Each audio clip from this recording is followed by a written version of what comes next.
Bella a tutti ragazzi, ben ritrovati in un nuovo video del Spazzaccio Batman napoletano. Come state? Spero tutto bene. In questo video andiamo a parlare di calciomercato. Lo so, stanno uscendo un sacco di video sul mercato. Però se non, diciamo, non iniziano le partite, non posso portarvi altri contenuti, perché gli altri contenuti io ve li ho portati su magari sui pronostici, su Fanda Batman. Poi non so se stasera faccio uscire un video su Fandaccio, ma penso di no.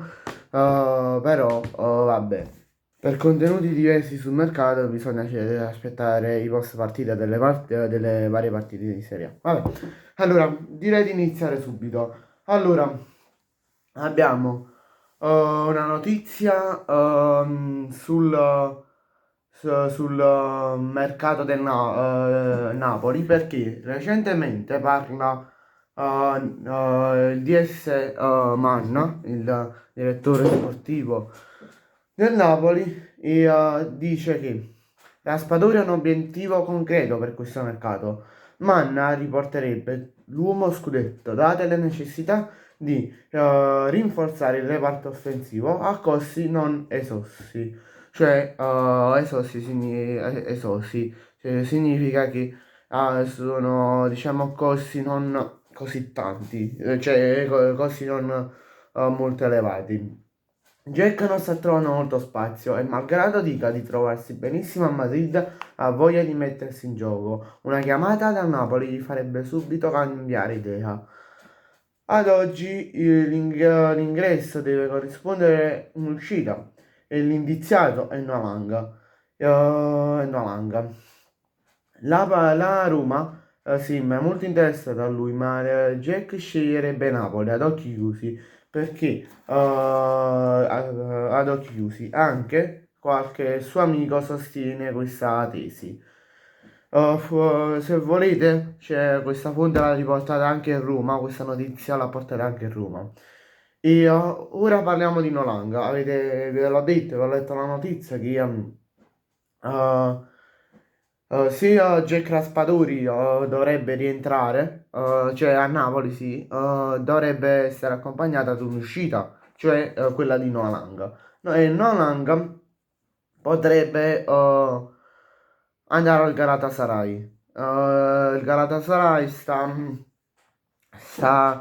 sondando molto il terreno per il giocatore. Ora si stanno, tra poche ore, verso le 2 le 3 di pomeriggio, si dovrebbe avere una call con gli agenti del giocatore.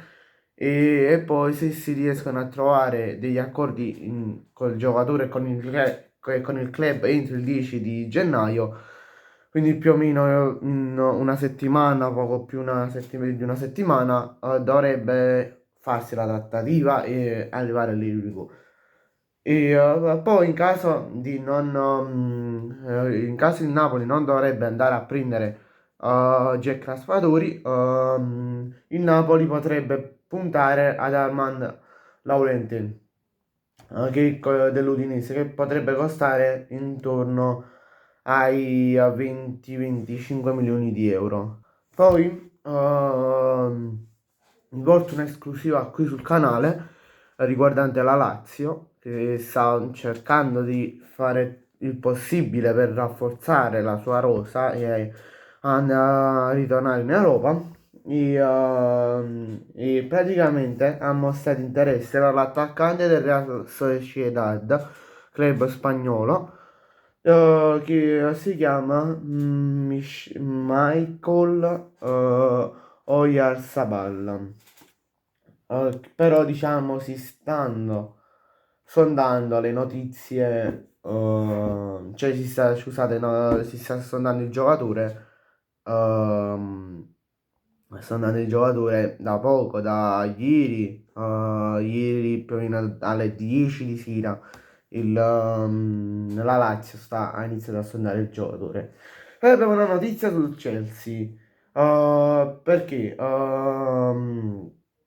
il Chelsea, come sapete, ve l'ho detto ieri, ha esonerato il suo allenatore italiano, e praticamente sta pensando di sostituirlo con Liam Rossenior, che è il candidato principale per essere l'allenatore del Chelsea. E attualmente allena lo Strasburgo. Bene ragazzi, grazie a tutti per la visione, ci vediamo in un prossimo video, mi raccomando iscrivetevi al canale e lasciate un bel like. Ciao!